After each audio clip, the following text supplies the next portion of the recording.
Happy Football Friday. We got our first glimpse of the Arizona Cardinals 2025 rookie class out there on the grass working out. Walter Nolen, Will Johnson and crew. Johnny Venerable is a sight to be seen. Yeah, guess who wasn't practicing? Shemar Stewart in Cincinnati. Did the Cardinals dodge a bullet there? Plus an update for the Redbirds and their hopes of playing international football in 2025. PHNX Cardinals starts now.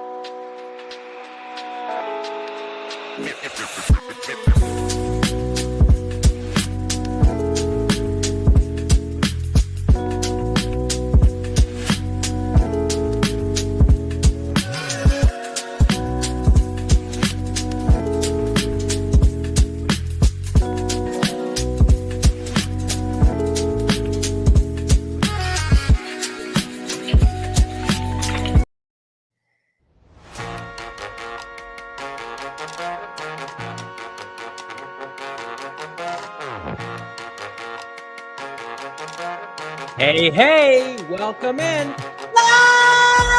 from Studio K, presented by our friends at Circle K. It's the PHNX Cardinals podcast, rookie minicamp edition. I'm Johnny Venerable. He's Brack in Studio K.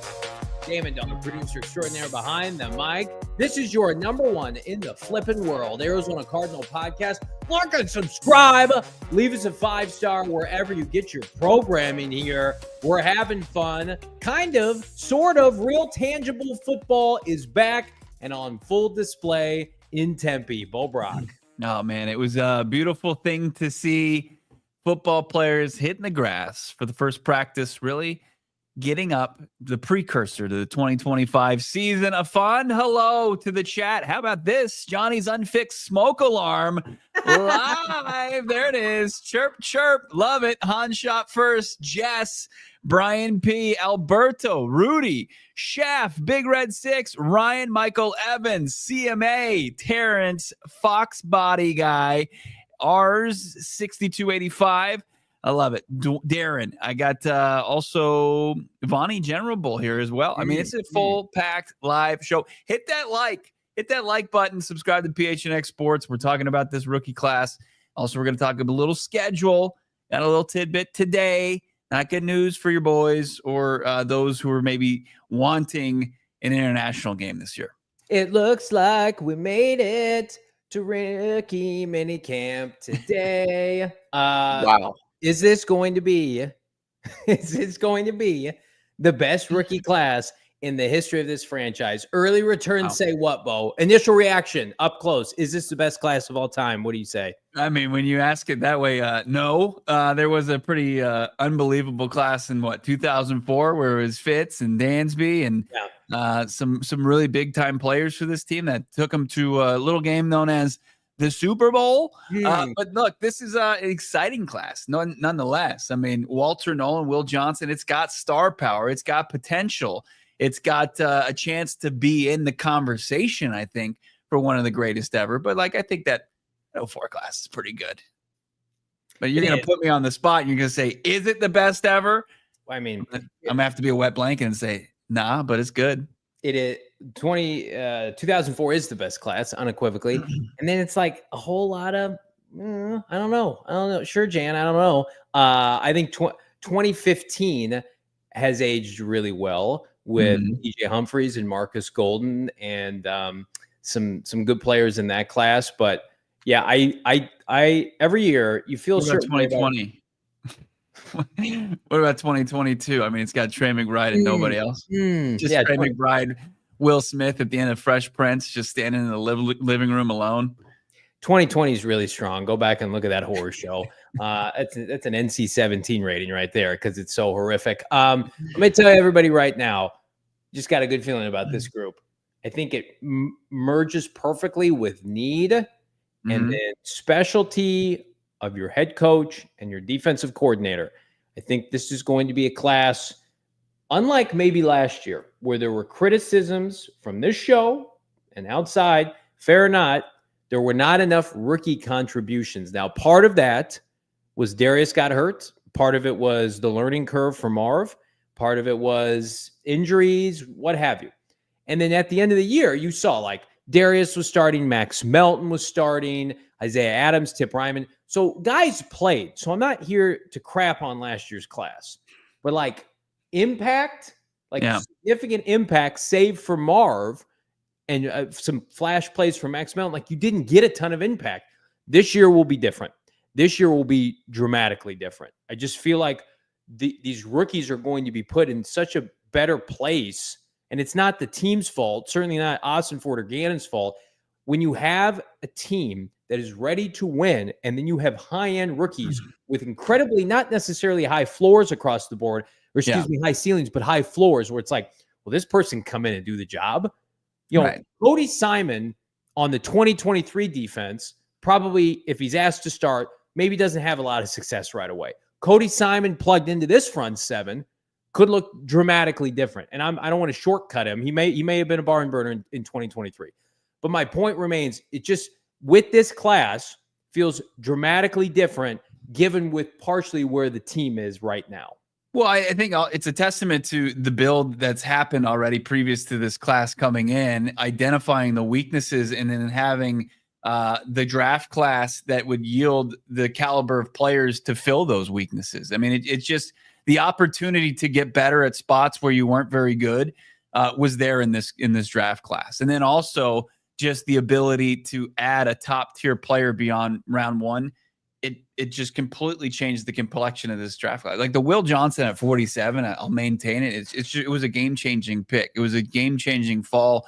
It was unfortunate for him, but as far as what it does and how people view what the Cardinals are going to get from this class, I mean, it takes it to another level. It's almost unfair. It's PEDs. It's draft class performance enhancing drugs. That's what it is. When you have a player that was like fringe top 10, a guy that's in the conversation, if not, this show believes it, the head coach believes it, the player himself believes it, the top player at his position in this draft class, they got it 47th overall. And it's not like we're talking guards here. We're not talking off-ball linebackers, guys that are going to make minimal impact. It's a guy that plays a premium position that is always in need in this league. And other teams were like, we're going to go with Carson Schlesinger from UCLA, an off-ball linebacker, 33rd overall. We're going to go with Mason Taylor, LSU tight end. We're going to take him, draft him to the Jets. It's like, okay, bad organization. You stay slumming it there. We're going to actually just tap into this. We're going to take this big sports car that fell down, and the car payment's not that much because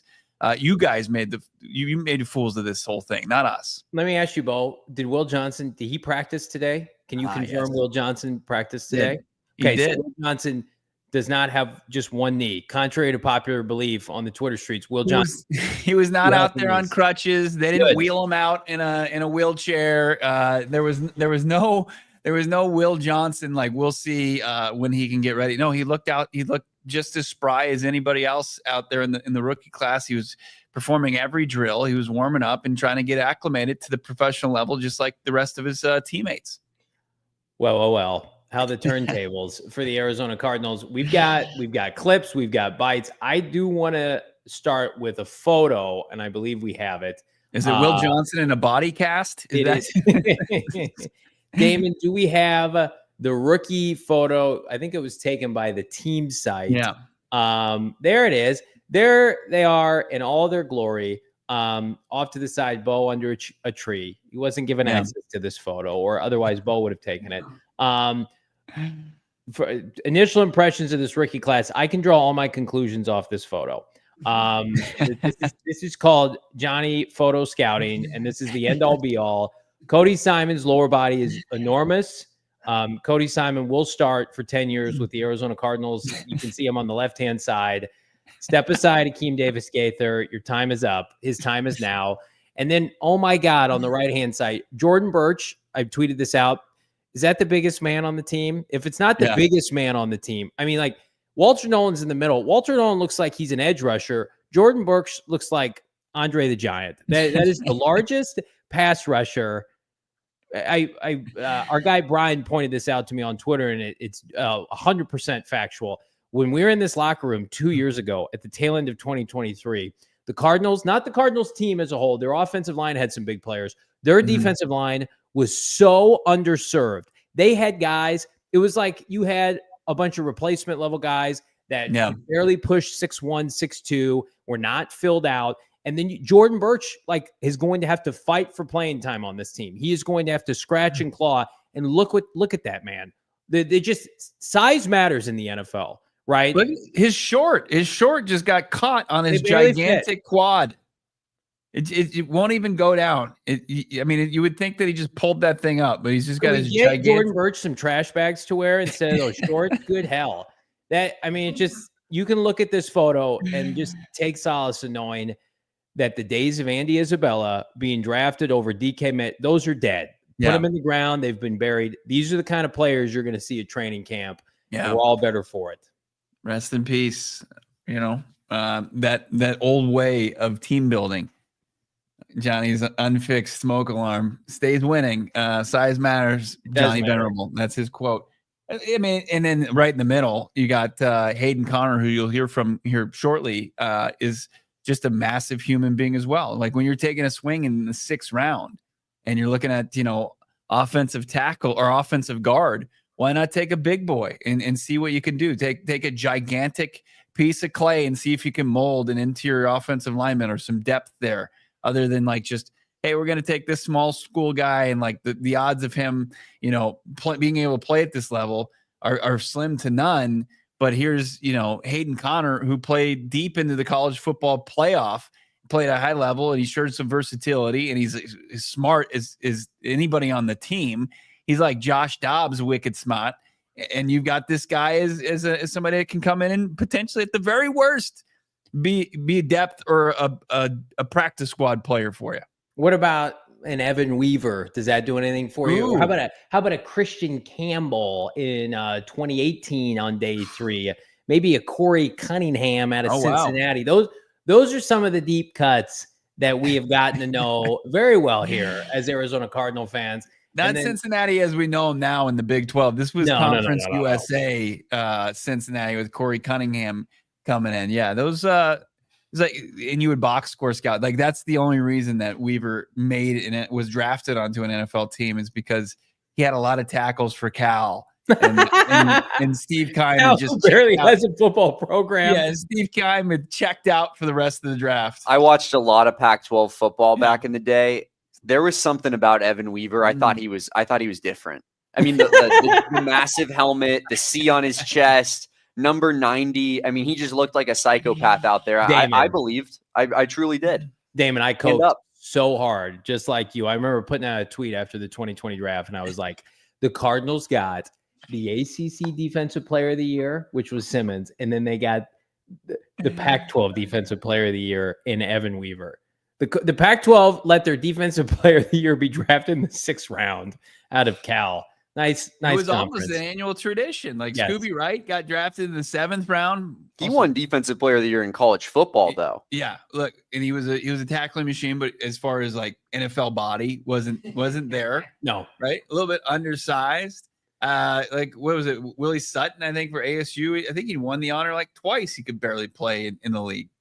We have been so underserved, and now we are eating good. Yeah. There's so many wins to talk about with this team. I believe you have some highlights for us to enjoy, Bo Brock. Yeah, let's take a look at the sights from the Cardinals' first day of rookie mini camp. We can bring these up as we chat over them. So this is Jordan Burch, closest to you on the screen. Cody Simon. Looks like they're just kind of going through some special teams grill, but they teamed up here. Here are your defensive backs. It's Denzel Burke. There's Will Johnson, and then you've got falling up here, Keaton Crawford, safety, special teams ace from Nevada. And now you've got Walter Nolen getting after a sled right here. And this was interesting. So he's working with Coach Debo there, and then Elijah Simmons is behind him, the undrafted free agent. But I want to play this one with sound. And I just want you to listen to Walter Nolen hit the sled.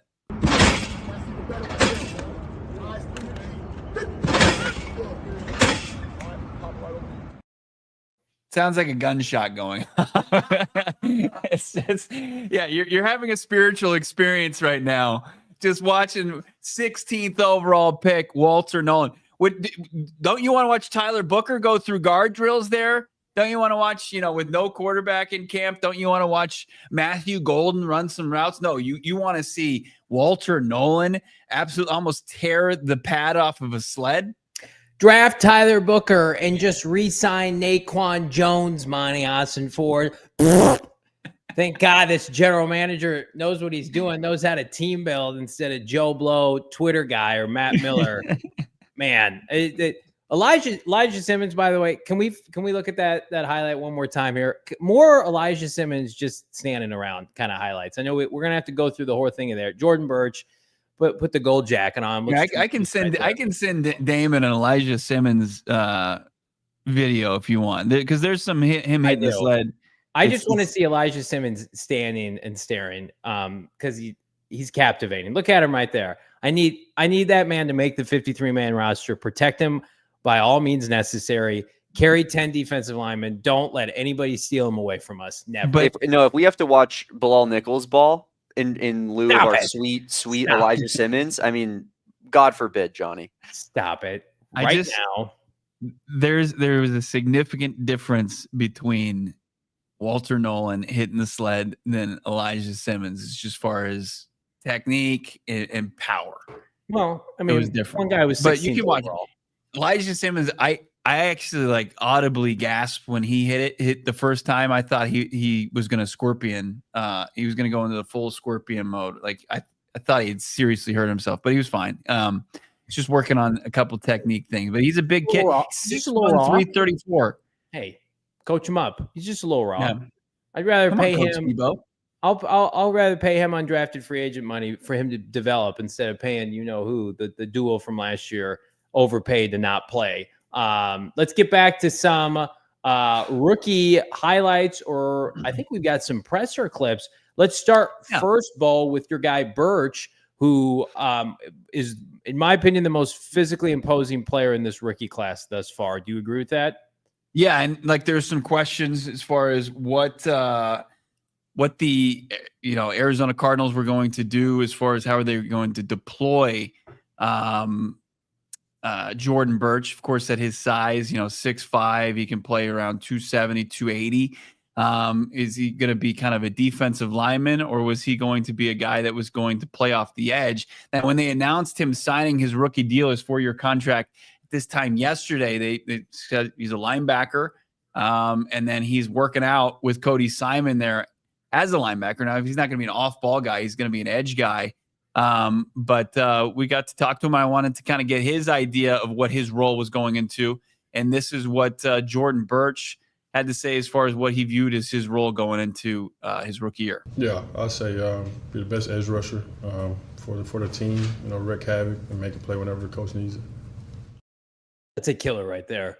That man with his glasses on, straight face, gives you minimal on the mic, and then he's out there looking like the biggest man on the team. I've fallen in love with these first 3 picks. Well, really with these first 5 picks. They are all going to play and make an impact. I believe we have the Elijah Simmons video that Bo is alluding to. Let's see it, Damon, Dawg.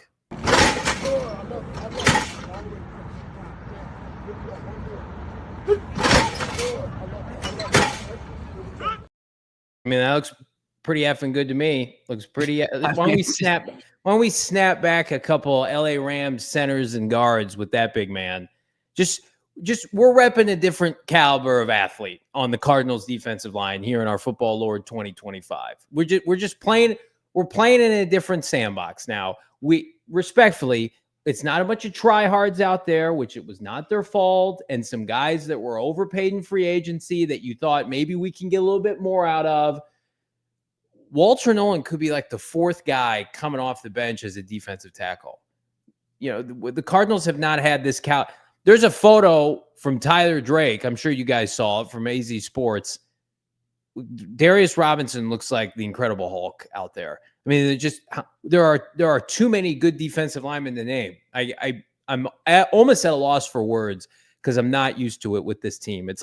Typically it's like how many small wide receivers can we get and how many off-ball linebackers can we hoard none of them can play. Now it's just like, nope, actually we're going to hoard defensive linemen because guess what? That's where championships are won. We've never been more back. Yeah,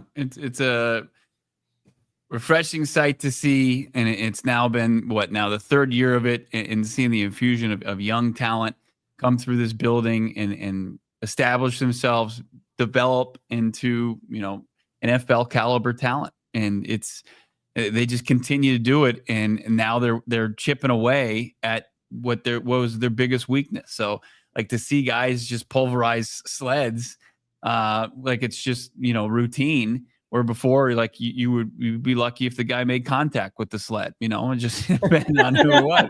Now you got undrafted guys coming in and hitting them with some pop. Whoops, you missed it. Whoops. All right, you're starting this weekend.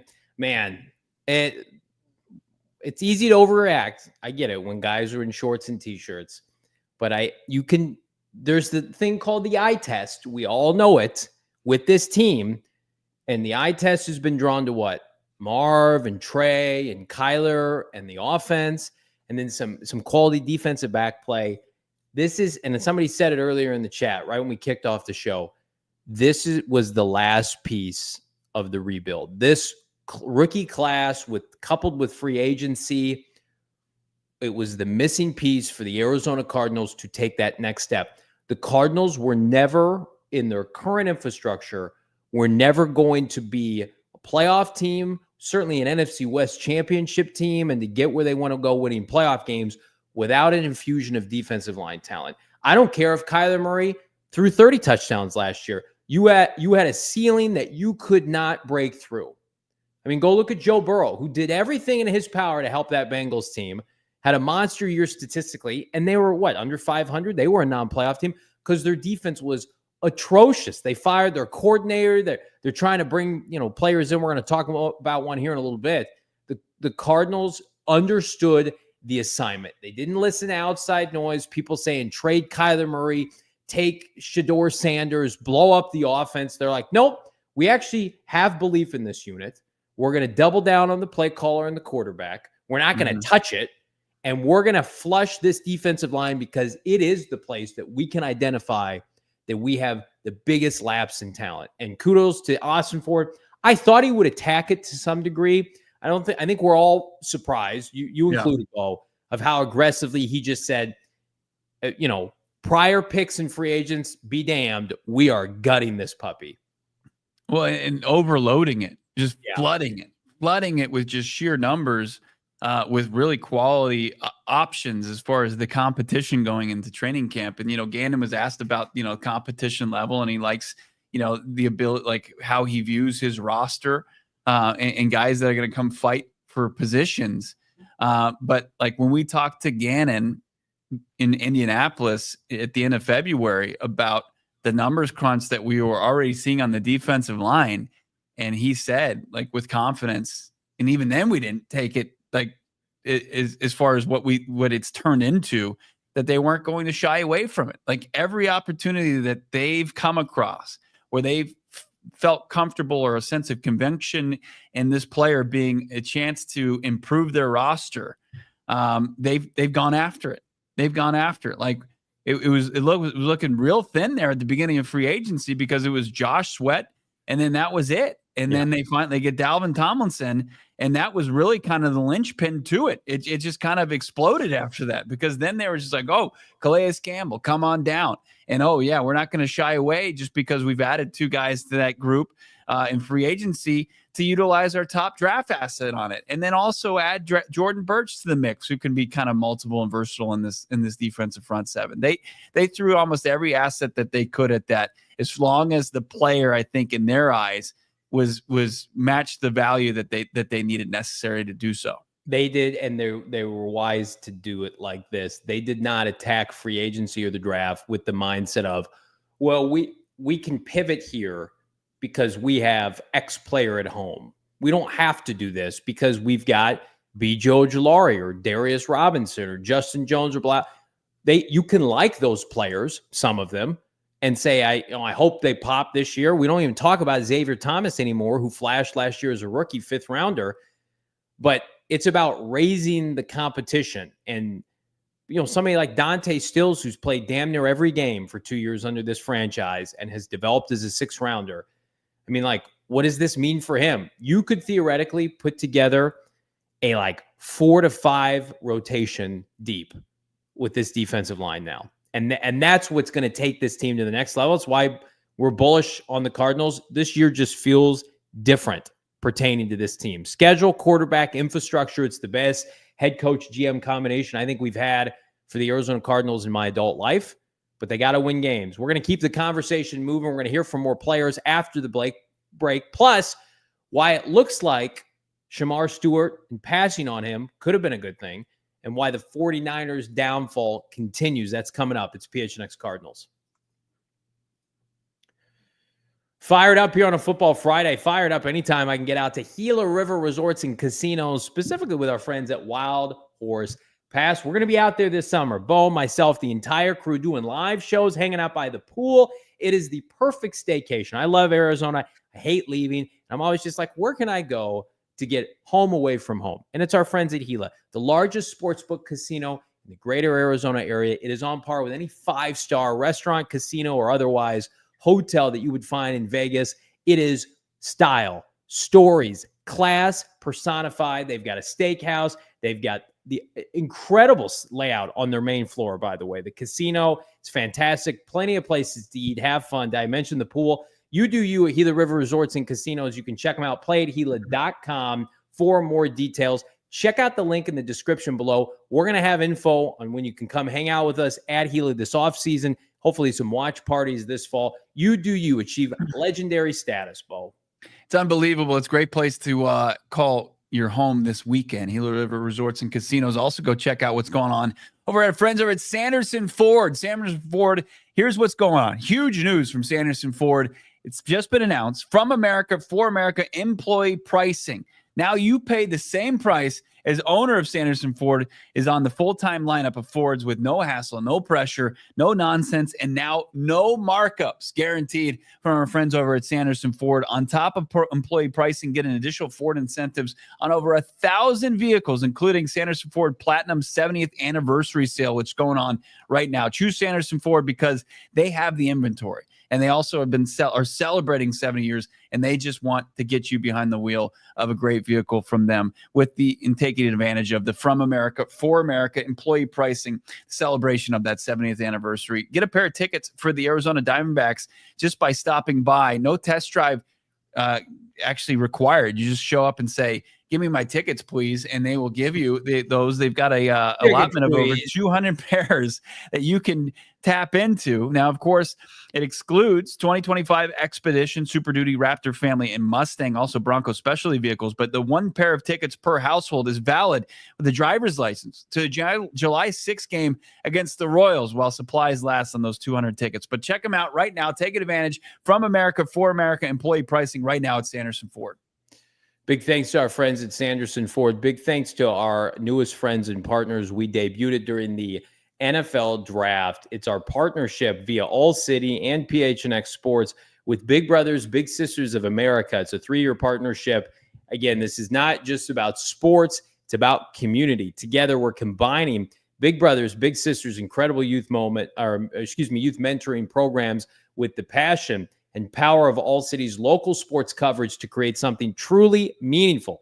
I promise you, you will not find a better mentorship program, infrastructure, relationship building, and more. We are so excited to support youth mentorship with sports or otherwise that really make a difference. You can learn more on how to get involved. bbbs.org/allcity. That's bbbs.org/allcity. And of course, check out our coverage via the NFL draft. We had a rep from Big Brothers, Big Sisters. They're doing tremendous work. We have an interview up on our channel talking about Kelvin Beachum and the importance of Big Brother, Big Sister and how he's been a big for some time. So if you want to get involved, reach out. Super important. Also important, equally important, ma'am, not so much, but it is football. We love talking football on a Friday. This rookie class, you made a comment to me before the show. Hopefully Hayden Conner can play, the 6th-round rookie out of Texas, because he's a hell of a soundbite.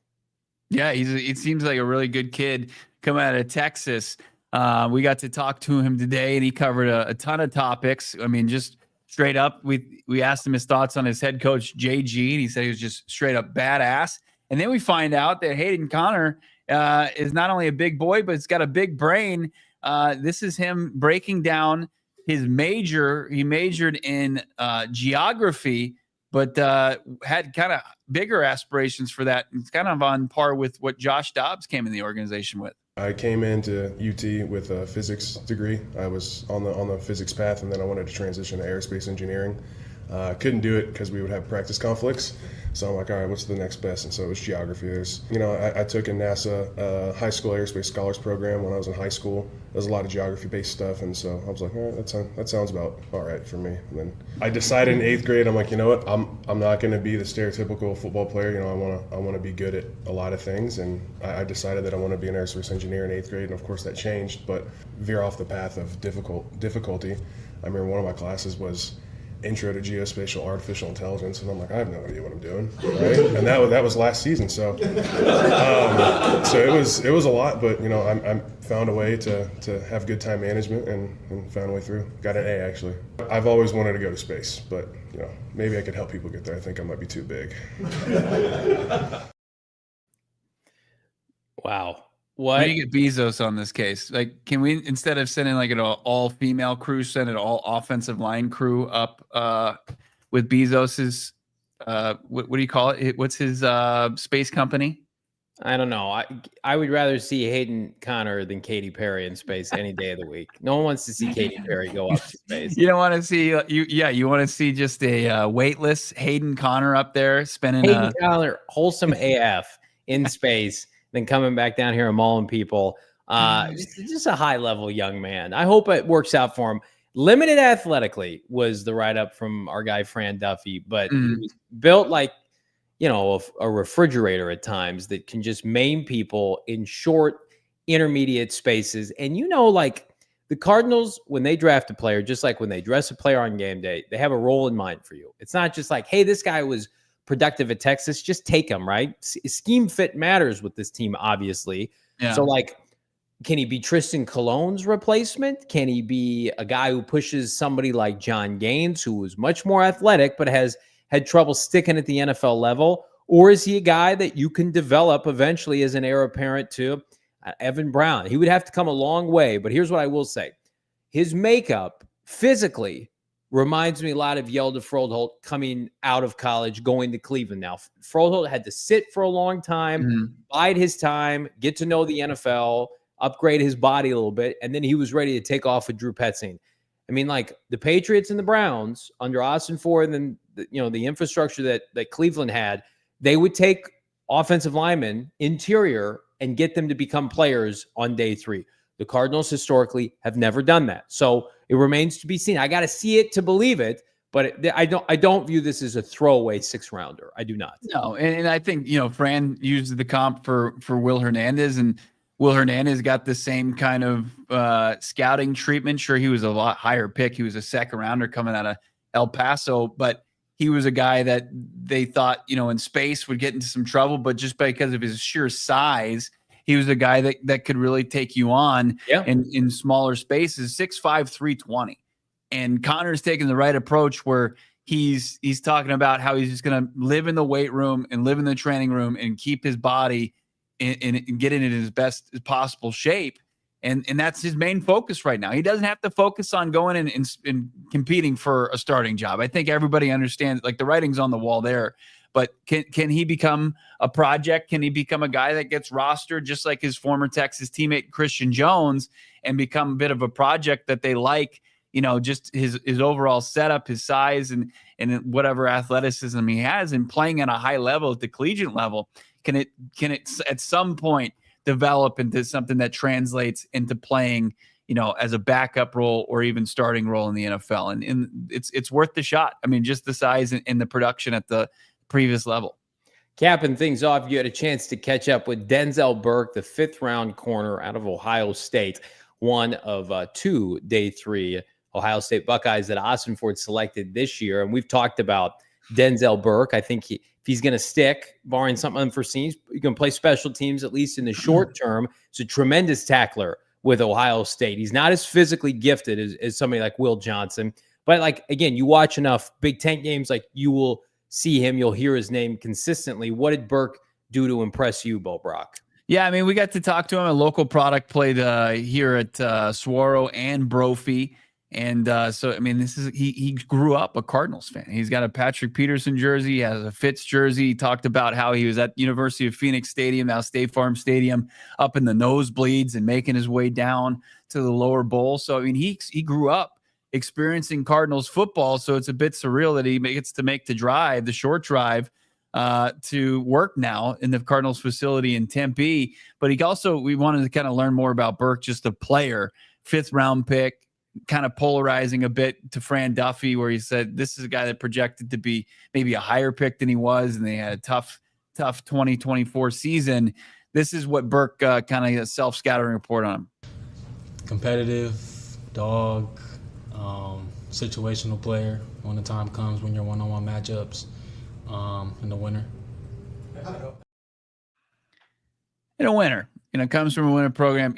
There was even questions about his brutal performance against Oregon, and a lot of people have pointed to that performance as kind of an eye-opening spot and an awakening for Denzel Burke, and he was able to bounce back, and it showed his resolve facing adversity, and still got himself in a position to get drafted. And I talked to his position coach.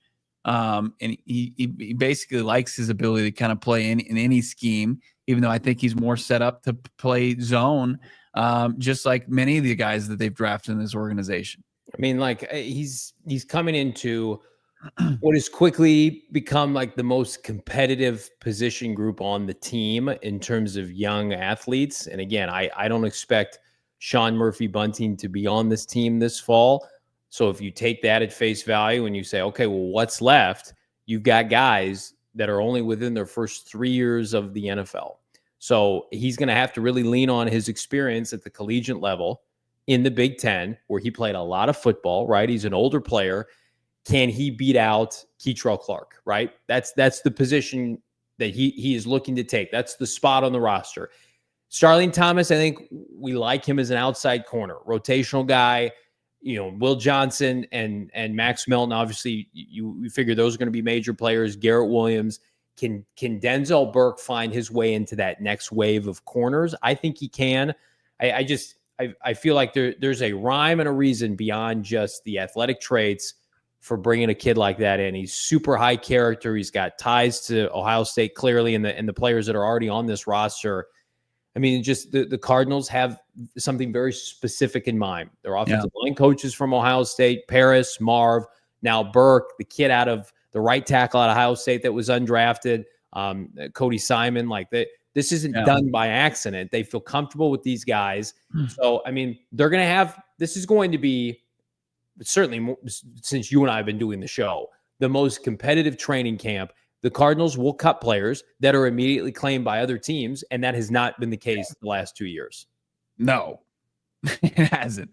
When you see guys like Rashard Lawrence get cut loose, or guys even traded, it's like you never hear from again. Like they get traded into the void for the most part, or released into the void. And like the Cardinals realize, we can try to make it work here, or we can just accept the inevitable that these guys aren't NFL caliber players. Now they're finding these guys that are going to be kind of alluring to other teams. Like there's, the Cardinals couldn't make it work, but these guys could fit on our team. And Burke is going to be in a just loaded cornerback room. Like they've utilized so much draft capital on this position. It's almost comical. From like you get Garrett Williams and Keitrell Clark, draft 1. And then the next draft, you get, you get Max Melton, Elijah Jones, Rabbit Taylor, Demerson. And then this one, you're like, oh, stock full. Oh, no, Will Johnson falls in your lap. And then another kind of gem that you view in the day 3 is like, why would we pass up on Denzel Burke? He's a guy that's going to fit in. And now you've got this competition, like including Starling Thomas, and we'll see what happens with Sean Murphy-Bunting. But it's an absolutely loaded room where I think in any combination, or however it turns out, you got to be confident that they got 2 really good players playing on the outside, and then Garrett Williams playing in the nickel. It's an exciting group to be able to dive into throughout the course of this training camp, and we're going to be watching it ad nauseum, especially like preseason, the competition, like third and fourth quarter of preseason games. It's going to be a bloodbath for these defensive players. You're going to have guys that are developing and they're going to be on track, and there are going to be guys that we've gotten to know for the latter part of 24 months with this new regime that may be on the outside looking in. They could be traded. The Cardinals could have an opportunity to trade players for late round picks next year. So yeah, it's an exciting time given with where this roster is, and then certainly this rookie class first impressions. What might not be exciting for a certain AFC North team, while the Cardinals' entire rookie class was participating today, Shemar Stewart, edge rusher, coming out, if you remember, Texas A&M, famously with a sack and a half per season at the collegiate level, sat out today, chose not to participate. This is from Caleb Noah, who stood at his locker today. And this is a quote from the new Cincinnati Bengals, 17th overall. "I just decided not to sign those papers. I hate being on the sideline looking at everybody else work." He hopes to have his contract signed by next week. He did not participate in rookie minicamp today, but was present. I think the video, which we couldn't use, is a little bit more damning. Yeah. He's a little bit dismissive. And again, I know there are people out there like nobody should sign anything until they get their money, or nobody should go out there, I should say, until they get their money. And yeah, you're entitled to your own opinion. But when the majority, 99.9% of rookies are out there participating, and this is not Caleb Williams last year or Marv or whomever. Right. This is a guy where everybody had questions about his ability. And he told everybody, no. Wait till I get to the NFL level. I got this. I was mishandled. I was misused. It's like, okay, well, here's your first chance to be like, oh, Shemar Stewart, freak show, running around in shorts and a T-shirt. I'm not participating. Rough look. Rough. It's a brutal look. It really is. It's got to be so tough to be a Bengals fan. Like this is with the new, since the CBA so many years ago, they've taken out all the challenges as far as, rookie contracts. Like you very rarely see a holdout. Even the guys who haven't put pen to paper on their first deal, like Walter Nolen III is not under contract right now, but he has good faith in his organization that he's going to get a deal done and understands the value of going in there and just getting at the very least acclimated. And you've got Shemar Stewart, who has one of the bigger red flags in this class. And I know there's a different variations of what the red flags are. Obviously, there's the off the field issues with Mike Green, and you've got guys that you can point out other different issues, size, whatever, production. Like the big one was production with Shemar Stewart. Mm-hmm. And like if you want to see if he can translate, this was a historic swing as far as what the Bengals did, where they took Shemar Stewart and the lack of production that he had at Texas A&M during his 3 seasons. Sack and a half, 4.5 sacks in 3 seasons at the edge rusher position.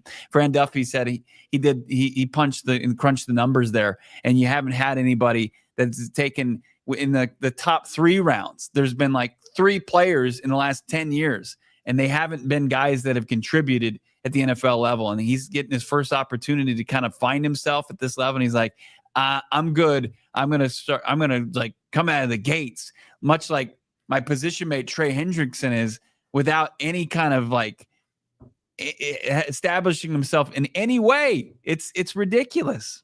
It's rough. And who loves seeing this is Trey Hendrickson. He's like, yeah. Oh, well, you didn't want to pay me, but you took this kid 17th overall.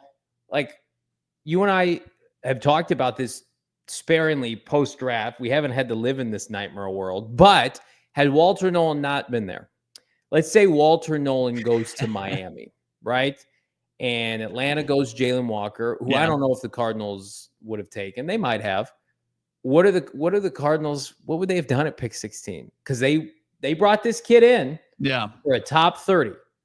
And, I feel like no Kelvin Banks, no Michael Williams, and Nolen. Those were their top 2 targets. Will Johnson, they didn't want to take at 16. I mean, like, what do you think would they have taken Shemar Stewart? Would they have? No, I don't think so. Who would they have taken? I think, especially from the jump, that this is Shemar Stewart in the NFL, and really not being lacking any self-awareness and realizing like, hey, maybe even without my contract's going to get done. It gets done with all first round picks. There's just a little bit of offset language that you have to work out for him to do this. it probably something else would have shown up in the top 30 or the interview. And then you also have the production. I would confidently say, like, take Loveland out of, like, the most egregious pick ahead of the Cardinals, take Loveland out of there and put Nolen somewhere in there. Like, yeah, just put Walter Nolen on the Bears. Yeah. I think Derek Harmon probably becomes the pick. I was going to read you. All right, let's play rapid fire real quick on a Football Friday. Yeah. You tell me yes or no you think the Cardinals would have considered this player. So you said no to Shemar Stewart. Mm-hmm. Next, when Seattle went Gray Zabel, yes or no? No, I don't think so. Mbuka, yes or no? No, I mean, these are just guys that weren't on their radar. Jahdae Barron. He still didn't show up on their radar. He plays the same position as Garrett Williams. Derek Harmon went 21st overall. That feels like the pick, because then it's Hampton, the running back from North Carolina, Matthew Golden, who we knew they wouldn't take. They're not taking Donovan Jackson, 16th overall. Yeah, Derek Harmon is not Walter Nolen, but you probably just say we're going to take the kid who, by the way, he doesn't have a healthy shoulder right now. Yeah, that's, man, you talk about getting out of the top 16 picks by the skin of your effing teeth. That was a close call. So many times it's like the board is picked clean, like it was in 2021 with Zaven Collins, respectfully. Like nobody fell that year. This year, they got a gift from the football gods because of the aforementioned Chicago Bears. And we don't have to live in that nightmare world. I was hoping, honestly, that Shemar Stewart was going to come out and ball out, and he still could. Because I'd watched a little bit of tape before the draft that week leading up. Like, if they have to take this guy, I want to be able to speak on it a little bit more. I want to be educated on him. And he is physically different, but this is an immediate turnoff. And I know there are people on Twitter and they're like, don't tell a player what to do with his money or his body until they've got ink to paper. And you can feel that way. But I'm talking about this specific prospect that everybody was like, bro, where were your numbers? Where were your flashes? Right. And you didn't have any. He's like, I'm actually it's a turnoff, no doubt about it. I mean, but it's also this organization just can't do the Bengals can't do anything right. No. They continue to like step in it every way they turn. They just can't get a deal done. Like, this is the most brainless thing you have to get done in signing your first round pick. And if you're the general manager, you can't communicate to your first round selection, 17th overall, like, hey, the deal's not done. You don't have pen to paper, but we're very confident that we're going to get this. Always gets figured out. Like, there hasn't been a holdout that's lasted like really that long since the new CBA. Just in good faith, go out there and practice. He's like, I'm good. I'm just going to stand there and watch. Nolen doesn't have a contract. He's hitting the sled as hard as he possibly can. He's out there getting ready because he understands, like, any lost time, every second counts, but that's not what's going on in Cincinnati. Talk to Darius Robinson, who missed time because of injury and a personal tragedy. It derails your year, especially in a loaded position group. So that happened. And then I want to tease this next thing. The San Francisco 49ers are being projected to win 10.5 games. Like, tell me who their good players are outside of the 5 guys we know. That and more coming up. It's PHNX Cardinals. Fired up here on a Football Friday with our friends at All Pro Shades Concepts. I went in my backyard today. My face almost melted. The sun is here. We have said bon voyage to spring and cool weather here in Arizona, which means you get on the bat phone and you call our friends at All Pro Shades Concepts. Extend your outdoor living space with a custom fit awning, hundreds of designs, colors to choose from, LED lighting, remote controls, and more. Roll down patio shades, block the sun, and keep the patio up to 20 degrees cooler. Hundreds of colors and durable fabrics to choose from. Again, check them out right now. They have A+ triple B rating with over 1,000 5-star reviews on Google. They've been in business in the Valley for over 20 years. They were doing stuff for friends and family by hand. Now they're licensed, bonded, and insured, and number one here at PHNX Sports. Call 623-204-1476 or visit allproshades.com. Schedule your free estimate today. It's All Pro Shades Concepts. Love All Pro Shade Concepts. You're right. That heat felt a little different today. Woke walked out my door, hit me right in the face. Yep. Empire Today. If you are going to go to the friendly confines of your home, well, you want your floors to look great. If you need an upgrade as far as carpeting, tile, laminate, hardwood, I know that's always daunting, but don't you maybe find the comfort, of course, Empire Today and their professionals over there. Get $350 off immediately just by being a viewer or listener of this podcast. Check them out right now. EmpireToday.com/PHNX. Use the code PHNX. You get $350 off your flooring journey. Don't go to those big box stores. They're not going to give you the best quality service that you can potentially get and that price match guaranteed that you would get with Empire Today. They are the best. They've got, of course, the virtual floor designer. You can just take a picture with your smartphone of your dwelling, and you can see what the laminate, what the tile, what the carpet, what the hardwoods would look like in that setting. And then bang, boom, you get that all set up. You get the free in-home estimate because everything is always better at home and free. Check them out right now. Schedule it up. EmpireToday.com/PHNX, code PHNX. Check them out right now. And of course, see the site for all the details as well. Big thanks to all of our sponsors today. Big thanks to all of you in the chat. Drop a like on this video. San Francisco 49ers, once good, not so much. So the last quality, I was trying to find it here. The last quality draft pick by John Lynch. Can anybody think of it? Because, you know, they had the disaster class that was the Trey Lance trade up. And then they had they got very fortunate that Brock Purdy fell into their laps as Mr. Irrelevant. But save for that, they've had a lot of busts. And add another one to the list. Drake Jackson, a second rounder from, I think, just 2 years ago. Was he in 2023? Drake Jackson. Out of USC, a lot of people are like, well, he unfulfilled his potential. He'll hit it with San Francisco. He was cut today, just outright released by the 49ers. Has been in the league for 2 seasons. So, 2023.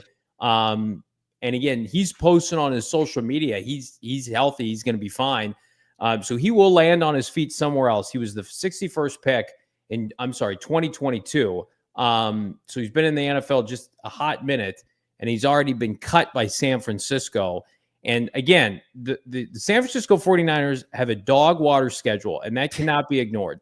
But you have people predicting them to win 10.5 games.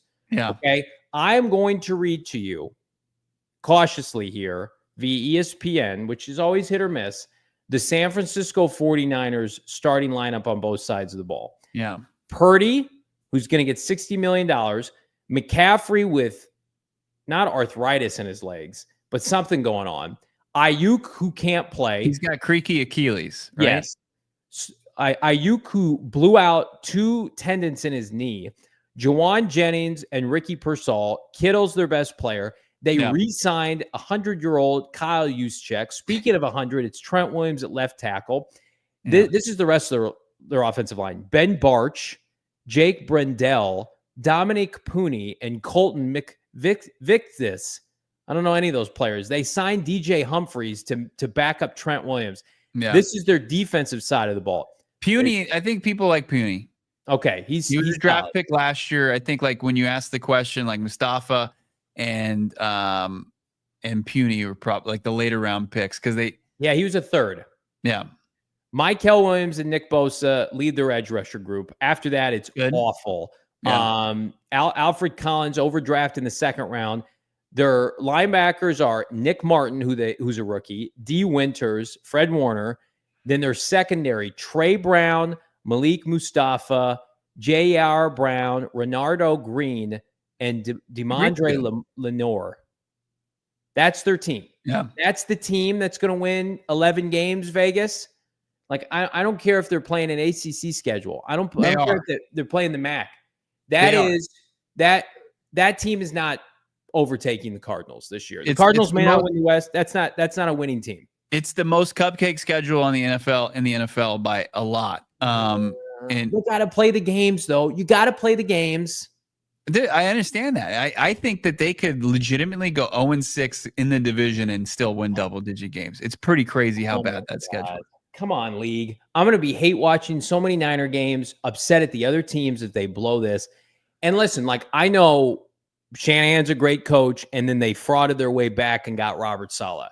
So that they have an A staff that is, even if they're developing guys and they're getting some reps, the Cardinals have to put their foot on the throat of San Francisco this year. You have to do it. That is a ass team. That is not a good Cardinals. We're going to read the depth chart, over the course of the summer at nauseum. The Cardinals have a infinitely better roster.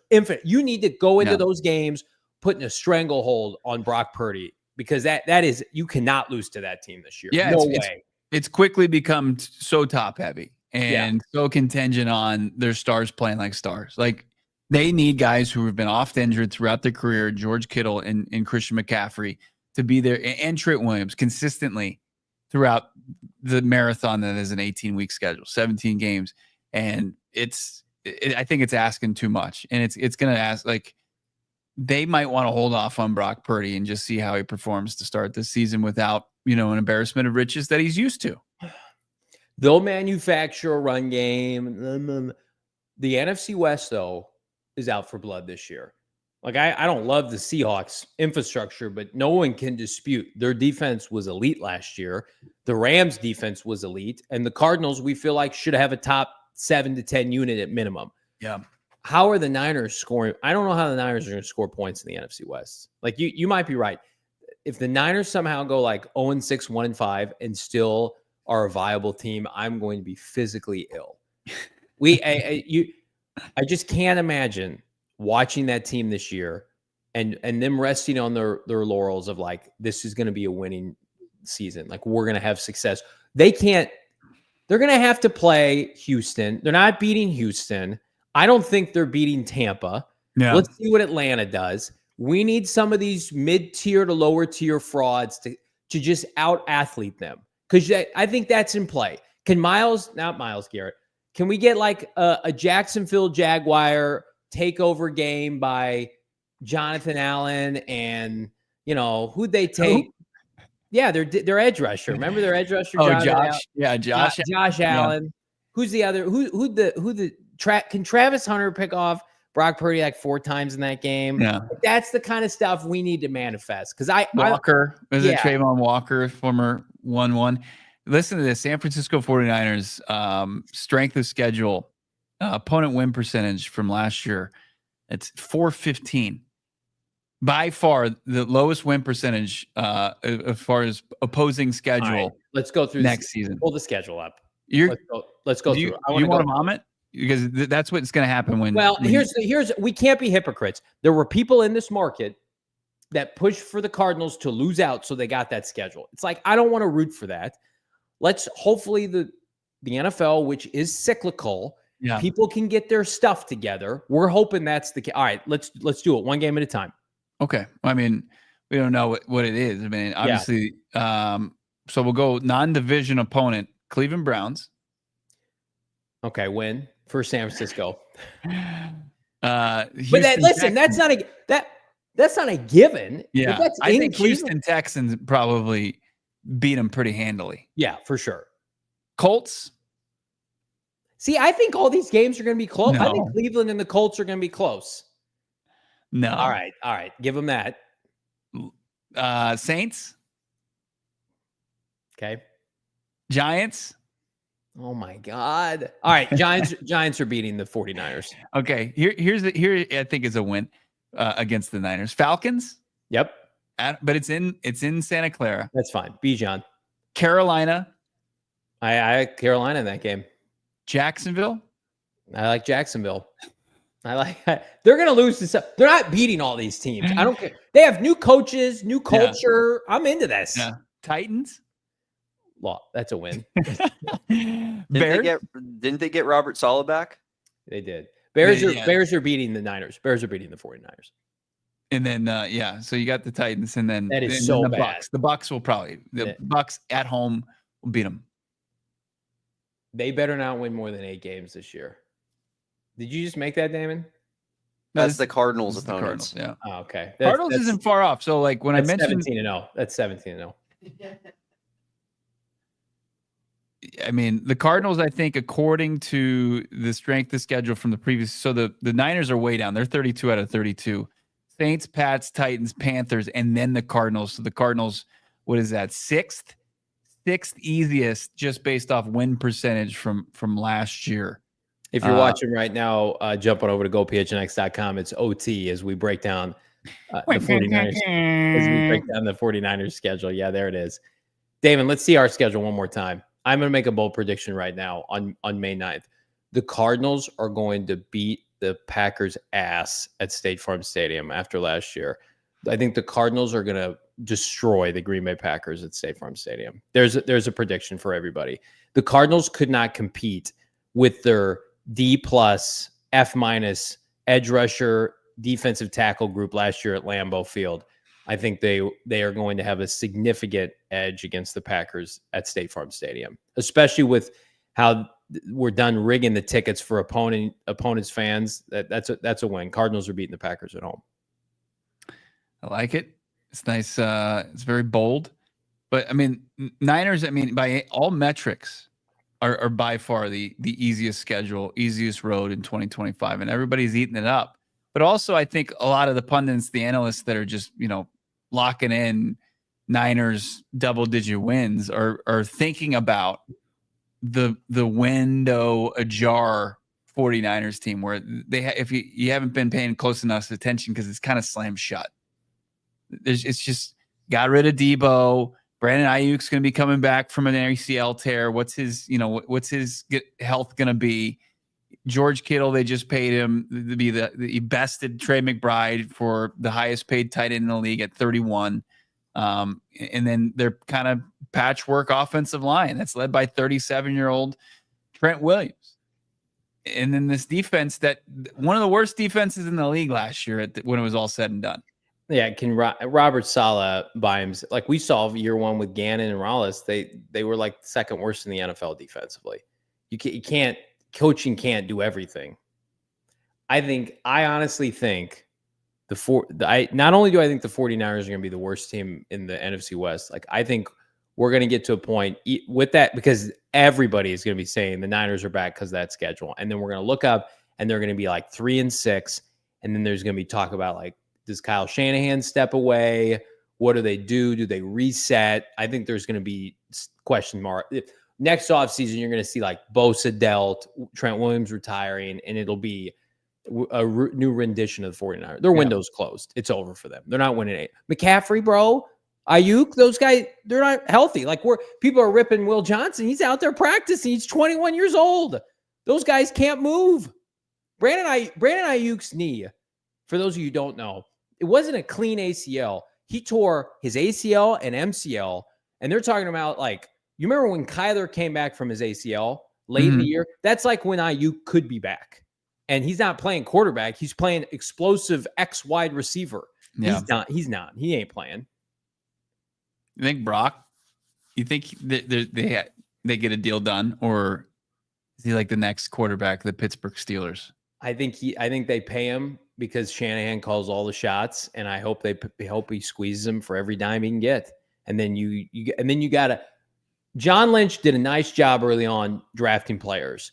He has hit a cold streak, and it's in a very embarrassing fashion. Golden Goose, Adam Peters is gone. Yeah. He had some really high-end executives with him. Yeah, I think the Niners, they'll never live down that Super Bowl loss. Yeah, I don't want to sit here and start making headstones for the 49ers, but we're pretty close to headstone season. If you didn't know that's how we operate on this show. Put a headstone on the Cardinals' aspirations for international outing 2025 via multiple aggregated Twitter accounts, actually some that seem to know their stuff. It looks like the Cardinals will not be playing overseas, as the fanboys in Atlanta, they were correct. The Falcons get the elusive game at Olympic Stadium, the first ever. Falcons-Colts, which is just feed it to me with a ladle. I want to consume it so badly. Fire me up.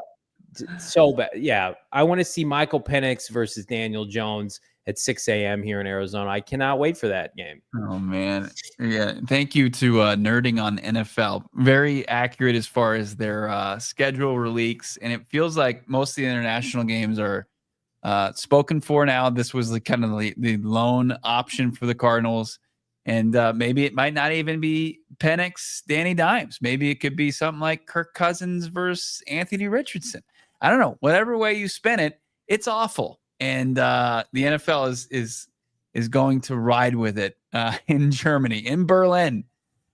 Cards not getting the call, unfortunately. But look, this podcast gets to stay stateside, and now we get to go back potentially one of our favorite places in Indianapolis. We get to see the Cardinals go to Lucas Oil Stadium and hopefully just bludgeon a team quarterback by a QB that has no business being on the reins of a NFL team.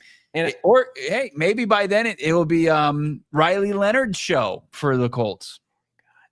Here's what I will say.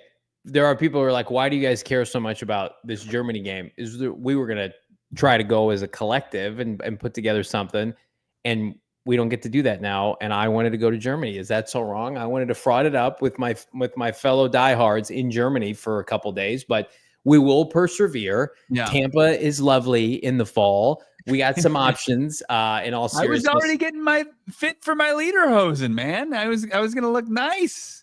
I was going to have that Oktoberfest trip going on by whenever this international game was going to go down. Yeah. Mike saying looks like Cincinnati is the move. See you there. You know, I was here's the tough part is I was hoping to invite like my wife on the trip. Yeah. And she now knows Germany's not in play or London or whatever. And she's looked at the rest of the Cardinals schedule and she's just like, I pass. I'm giving it a pass.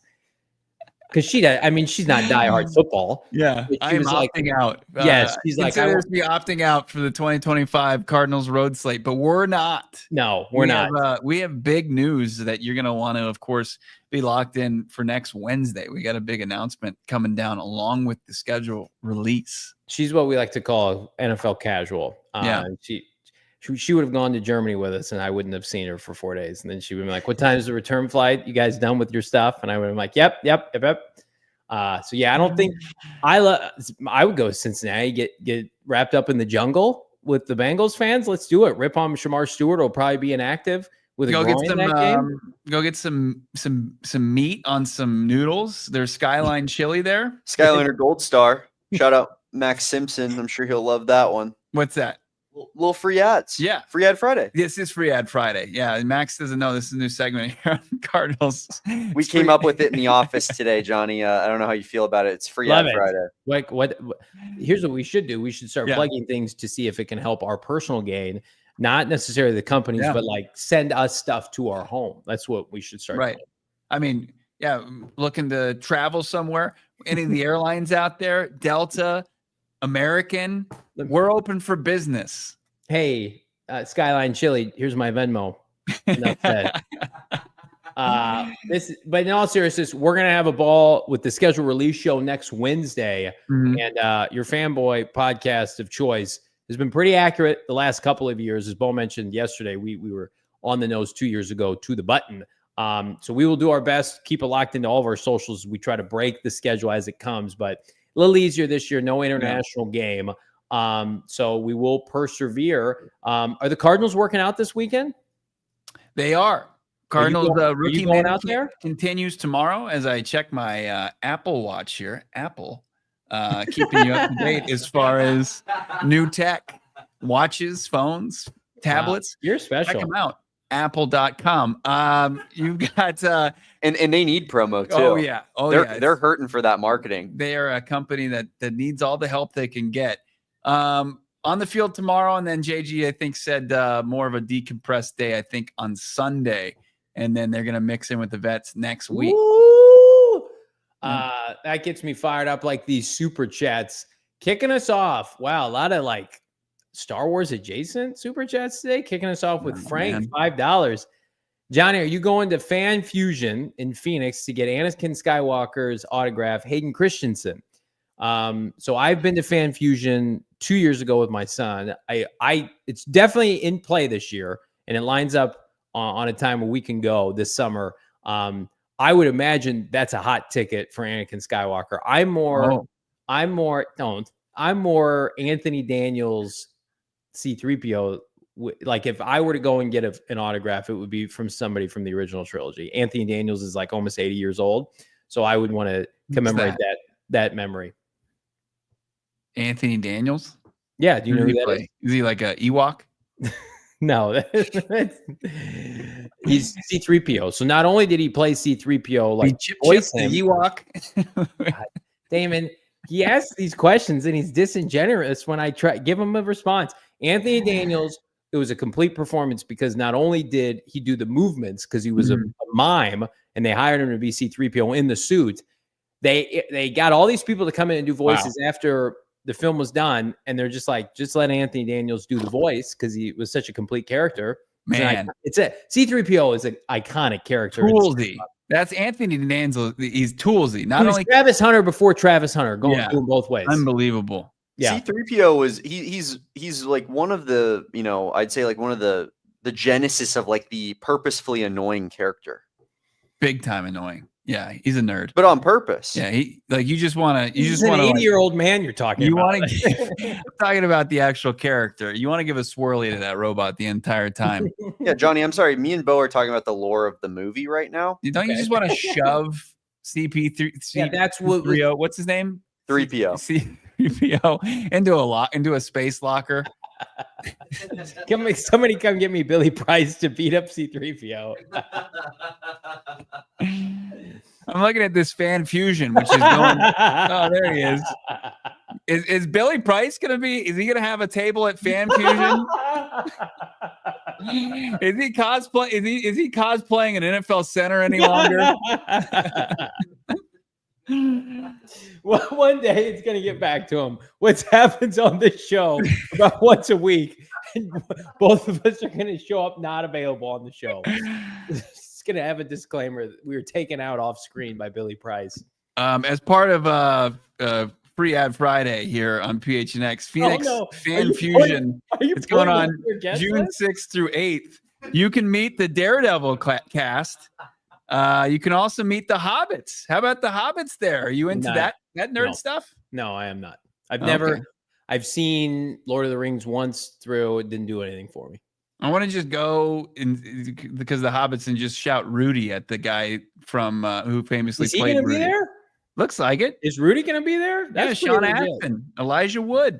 Oh, Sean. I mean, that sports adjacent. You think he'd sign like a Notre Dame helmet? He might. Oh, absolutely. Yeah, I'm looking at the guest list now here too. Outside of Anthony Daniels, there's not a lot for your boy. Nah, Rainn Wilson from The Office will be in attendance as well. How about that? Of course he is. What else does he have to do with it? Just go there and just talk trash about the Seahawks. He's a big Seattle fan. Yeah, that's true. All right, no more free ads. Yeah, but Chase gets it. Sean we'll have a diehard event at Phoenix Fan Fusion this summer. June 6th, great for those wondering. Ryan Carley, $2. JV, are you getting out the shovel? It's already out for San Francisco. Of course it is. Then I'll make a prediction right now. Mm-hmm. I think the Cardinals are going to hold San Francisco under double-digit points in both games this year. I think the Niners will score single digits in each game collectively. I think the Cardinals are going to bludgeon the 49ers. Seems like a bad matchup for San Francisco these days. Remember when the Cardinals were like the Niners were a bad matchup for the Cardinals, like when McCaffrey had 5 touchdowns and remember that? And they wanted him to get 5 touchdowns against the Cardinals. You don't think Gannon and Ross remember that? It's time to take out the shovel and take the Niners to the woodshed. How many points did they give up to the Niners last year? I mean, it wasn't very much. The first game, right? They won 23-22 and 24-23. Yeah. And then they gave up 24 because Sean Murphy Bunting and some players were dicking around in that finale. I don't know what was going on, but they got tossed, didn't they? I mean, that was remember he was screwing some screwy stuff. Some screwy stuff was. I actually appreciated that from SMB where he's throwing down with Jennings. I mean, yeah, that's whatever. 47-24. Was there? I mean, that was the Dobb father back there throwing the pigskin around for the Niners on offense. Some would say he's a better player than Brock Purdy. Mr. Boogie, $1.99. It was good to see Will Johnson has 2 knees. Yes, 2 working knees. Wouldn't it be great if people just forgot about the injury and he just gets evaluated on his play, which was flipping elite at the collegiate level? That'd be something. I mean, after just a late medical flag for Will Johnson, you would have thought that this guy was in no shape to play, and he looked great out there. You can check it out. We've got I think a short up, just kind of a montage of the workouts today here on PHNX Sports. Like you're gonna be watching real quick training camp or a preseason game, and he's gonna make a play, and people are just gonna be like, "Holy, who is that?" And it's gonna be very fluid. Yeah. By the way, you told me you hated Agent Zero for Will Johnson when I called him that, like, tongue in cheek during draft coverage, and now the Cardinals have fully run with Agent Zero. So do you hate that? I just think there's probably 31 other franchises that are also called their number 0 Agent Zero. Got it. Okay. And also, it offends Bo's childhood to his core. When the Cardinals started doing it, maybe. Isn't that, are you too young for Gil? No. Okay. He was the original Agent Zero. For sure. When the Cardinals social media started doing it, it made me not want to say it anymore. So we'll have to figure something else out. He averaged 29 points per game over 3 seasons, Bo, for the Wizards back in the day. Hibachi, man. Like, I think Sub-Zero, somebody. Ooh, I like that. Yeah, that's pretty dope. I can't take credit. I think, was it Maserati Marv on Twitter? Put together a nice cool little edit. Yeah, he does good work. Brian, $2. Bury them, JV. Do what the 49ers are done. They've never been more done. They have never, and it's going to be so gross if they have a cupcake week 1 and they win, they're 1-0. They're going to be fraud people in the media that put them in their hierarchy, top 5 power rankings. McCaffrey will score a TD going about 20 miles an hour, 5 miles an hour, and it's going to be a gross love affair. Matt Miller, by the way, avid 49er fan. I mean, that's what you're going to see this fall. Just prepare the barf bags. Cardinals could win 40-0 week 1, and Niners will be ahead of them in the power rankings. How old is Christian McCaffrey at this point in his career? Is there any chance he comes back? He's 28. He'll be 29 next week. Yeah, he'll be 29, June 7th. It's never been. He's going overseas to have his Achilles looked at. Good for him. He got his money. Mm-hmm. He's doing well in his personal life. It's over. He got how many touches? He had almost 300 carries in 2023, over 300 if you include the postseason.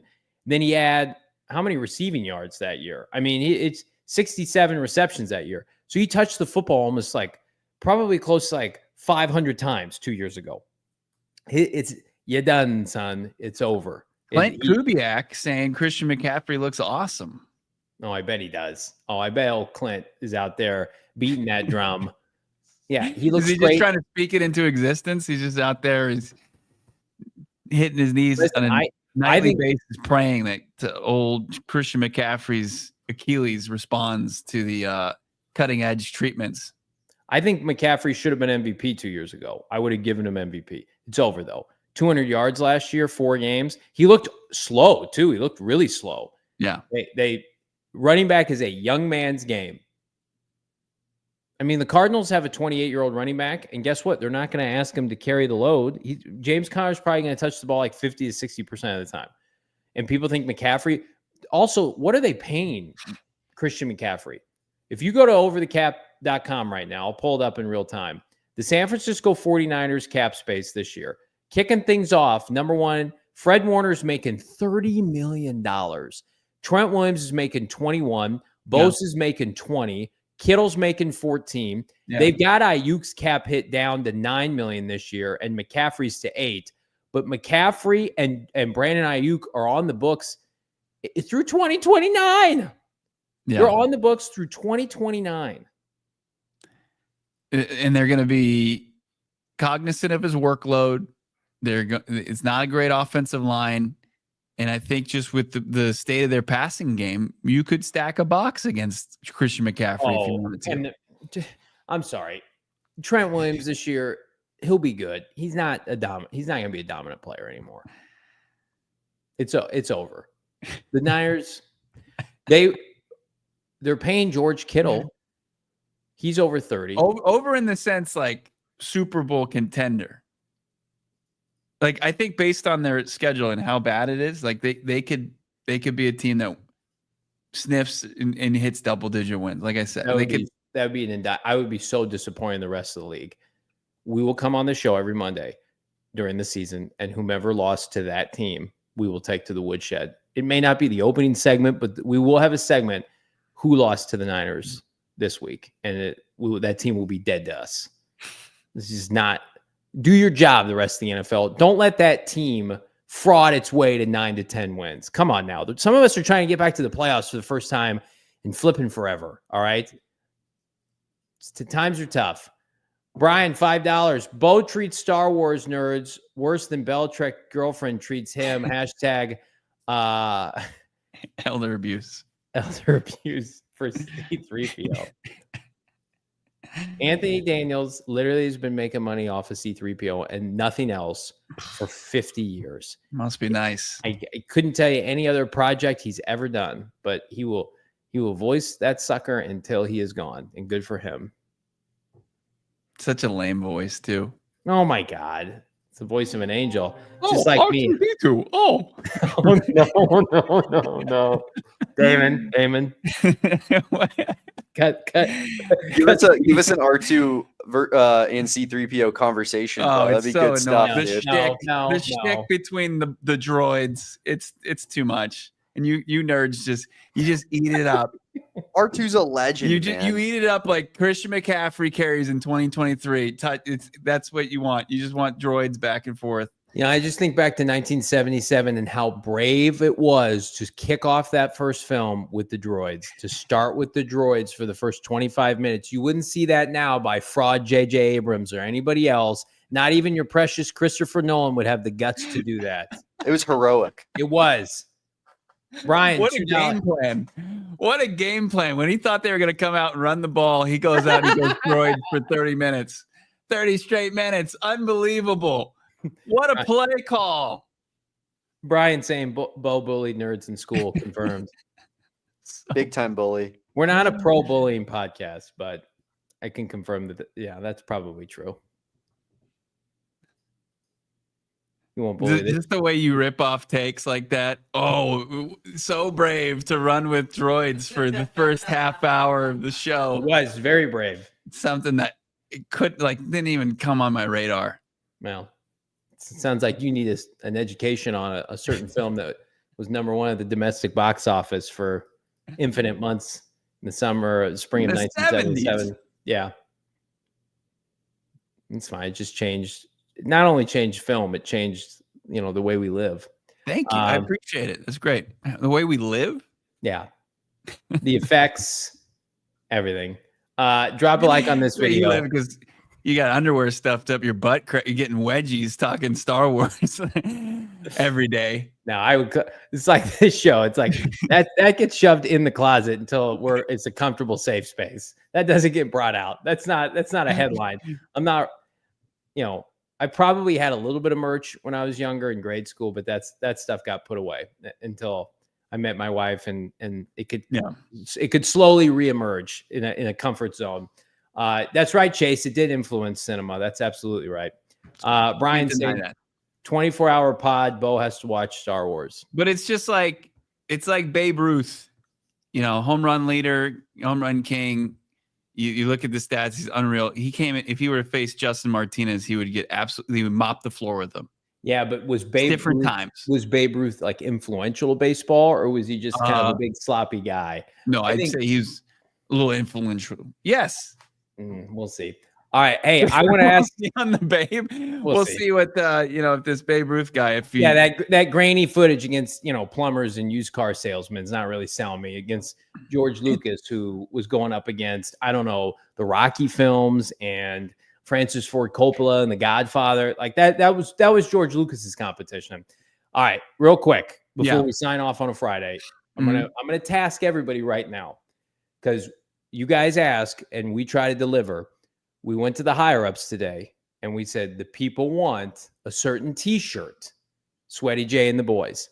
I need and it is being, as we speak, run up the chain. Yeah. There has to be some commitments and some promises by this community right here that those t-shirts will be purchased. Do we? We'll get them. We'll buy them. Yeah. But if we get them and nobody else does at the merchandise locker, it's a tough look. So we have a pretty good track record. Our Marv shirts have sold out. The touchdown t-shirt, that was Bo and I's brainchild. So we're thinking a Sweaty J and the Boys t-shirt. Who will commit? I want you guys to start thinking about, I'm ready to commit to a Sweaty J and the Boys t-shirt. So there's steps to this, right? So where do you need them to commit? In the comments? Not in the chat, because that gets erased. In the comments below, I want you to just say, count me in for the shirt. Count me in for the shirt. And then, if you want to put in how many you want. The next step, we'll give you the Twitter handle of our guy who creates the merch here, and then we'll have you go after him on Twitter. Yeah. I want what you guys want, and I want this community to grow. And we always thought the best practice is we want to design shirts with you. So the Sweaty J and the Boys t-shirt, if you guys want it, we will make it happen. So I wanted to put that out there into the ether. All right. I like that. Yeah. I mean, look, CBK, the graphic absolutely matters, but I mean, I've seen some of the graphics that we churn out. They're always top notch. So it would be something that we'd all have to be proud of. I don't think there's that, Sweaty J's in the Boys. There's a McBridesmaids. There's a couple things, but we need to, I think, create some momentum, kind of a groundswell to get the attention of some decision makers. Don't you dare touch that Prius. Don't you go anywhere near that Prius. Oh, man. We're going to have a blast this offseason with all of you. And just a reminder, a week from tomorrow, we're going to be out at the Kyler Murray Celebrity Softball Game. Get your tickets now. $25. We're going to be there, like our entire crew, working it, having fun. Doors open at 3:30. Come and say hey. Bring your kids. My entire family's coming out. They've got face painting, kids games, and on-field VIP experience. And basically any Arizona Cardinal you ever want to meet. Marv, Fitz, K1, Trey McBride, James Conner. They're all going to be there hanging out. We want to see you there. That's a week from tomorrow at Salt River Fields in Scottsdale. That'll be legit. Just announced Andre Drummond, the NBA big, joining the crew, along with all those that you mentioned, announced on the PHNX Sports Instagram and PHNX Cardinals on Twitter. Go retweet that and announce your excitement. Also, you can just find a ticket link to see Kyler and crew a week from tomorrow. But as Johnny mentioned, we're going to be out there. No Billy Bryce. He has not been added to the lineup. But we'll see who's added between now and then. Make sure you're following along at PHNX_Cardinals, at Johnny Venerable, at Damon. Dawg. You guys kill me, man. And follow me at Bo Brack. We will be back on Monday. Brand new edition. Oh, also some supplemental stuff coming up this weekend here on the YouTube channel. Make sure to look out for that. Some good stuff Johnny and I cut before the show. Check it out. But in the meantime, have a great weekend. Have a great Friday. We'll talk to you soon. PHNX Cardinals. We all silly like the mayor.